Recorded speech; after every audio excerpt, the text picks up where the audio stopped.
Why do I feel blank on my pages? And why do I feel lost like my rages? And why do I question my glass when it's empty? You see, my mind is a glass and poetry is the fluid that flows through me. 17-year-old Matthew Hernandez uses the power of the spoken word to dramatically capture the elements of society's most important issues.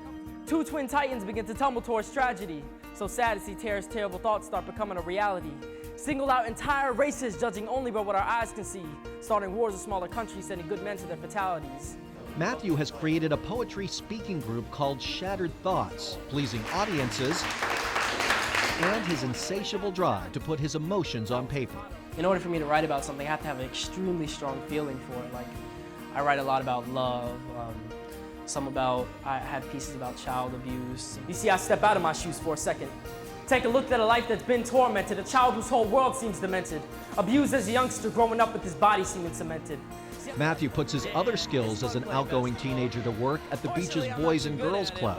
3 times a week for the last 3 years, he's volunteered his time to hang out with the younger kids.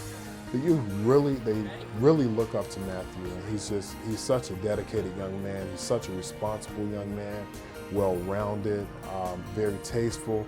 He's just collectively a great young man. Matthew also teaches young adults how to write poetry with the hope of one day after college letting his artistic work help others. I'd like to open a venue for the arts, a lot with music or dancing, poetry, whatever. And I'd like to do that a lot for the community. Of course, I'm not perfect, and I can do wrong too. But try to find in your heart to forgive us, Father, for we know not what we do. Matthew Hernandez, one of 12 kids who care.